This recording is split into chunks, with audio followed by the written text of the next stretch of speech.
How's it going, guys? My name is Jason with Hunter's Friend, and I wanted to take a minute to show you all a really helpful trick that I learned a long time ago that helped me out so much. It might be something some of you know, but just in case, I wanted to throw it out there. And pretty well what's going on is right here, this is something a lot of anybody who shoots bows will recognize this. Warped, damaged vanes that have just been used or banged up, or you've missed the target, or whatever the cause.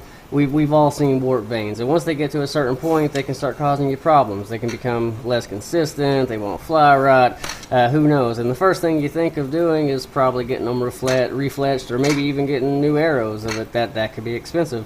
There really is a way of fixing these, though, without really any effort at all, and I'm going to show you how to do that.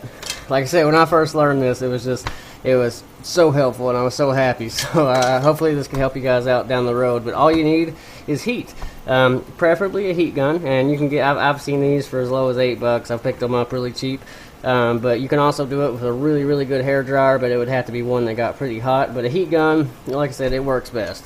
And all you're gonna do is you're gonna turn it on.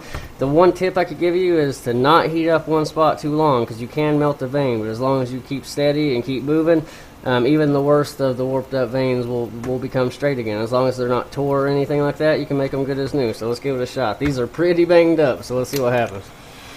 Let the gun get hot, and then just keep moving. Get the heat on them. You don't want to stay on one too long. Just stay moving, and you'll see right away as they start coming back to their original shape. Get the front and back. It's almost like ironing, kinda. Like I said, don't stay in one spot too long, but check that out. Good as new. Now when they're hot, you don't want to lay them on a surface where they'll get pressure and they'll get pushed into a certain way, because they're still warm, so they're sensitive. So just lay them in a way where they're not touching anything. Move on to the next one. This one's pretty banged up too. You can literally see it happen right in front of you. And it's pretty clear to know what I mean when I say don't stay in the same spot too long, because it will just simply melt the vane. Just stay moving. Go around a time or two. If you're using a hair dryer, I have seen that work before. It has to get really hot, but and it will take longer. But it can be done. These heat guns are the best for it, though. Check it out. Same thing.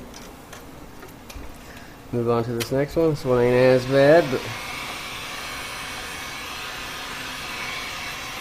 stay moving. Be very careful not to touch the tip of it to the vane itself, because it is hot at this point.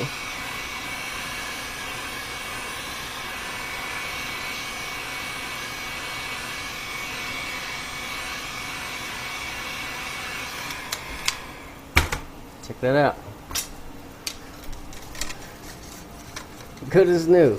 See, there was a time where I had no idea you could do that. It was just so frustrating having so many banged up vanes that you just were afraid to use. But I mean, this, check it out. I mean, they're as good as new, and these will cool off here in a second. They're already cooled down to the point where you don't have to worry about them taking form by setting them down. Extremely handy, and it can save you so much money. And as long as there's no tears, like I said, it'll make them as good as new. But hopefully this helped you guys out. And like I said, if you didn't know, it is going to come in so handy down the road, I promise. If you did, thanks for watching anyway. I appreciate your time. But hopefully this helps, guys. Thanks for watching, and I will see you next time.